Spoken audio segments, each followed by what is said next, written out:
Hello, আমি অভিজিৎ। আমি এখন আছি মাঠে। এখানে দিয়ে হচ্ছে তরি ক্ষেত। একটু আগে কতগুলো মেয়ে ছেলে আসছিল, তরি ক্ষেতটাকে একদম গার মেরে ছেড়ে দিয়েছে। দেখতেই পাচ্ছ, একদম মলে দিয়েছে। যার ক্ষেত সে আসেনি হয়তো। একটু পরে আমি একটা কথা বলতে চাচ্ছিলাম, সবার কাছে বলতে চাচ্ছিলাম যে মেয়েদের কথা নাকি মেয়েরাই বোঝে। তাহলে সবাইকে দুটো করে বিয়ে করা উচিত, তাই না?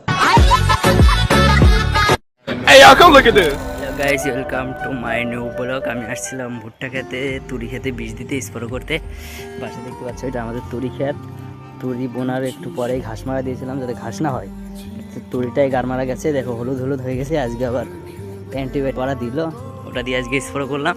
দেখি কি হয়, ঠিক হলে হলো, নাহলে ভেঙে চিরে আবার ঝাঙের চাষ করব। এখন আমি বাড়ি যাচ্ছি, সন্ধ্যা লাগা ভাব। দেখো এইদিকে বেলাটা ডোবে, এদিকে বেলা এখনো শেষ। এখন যাবো আমি বাড়িতে এখন আমি ছানও করিনি বাড়ি থেকে।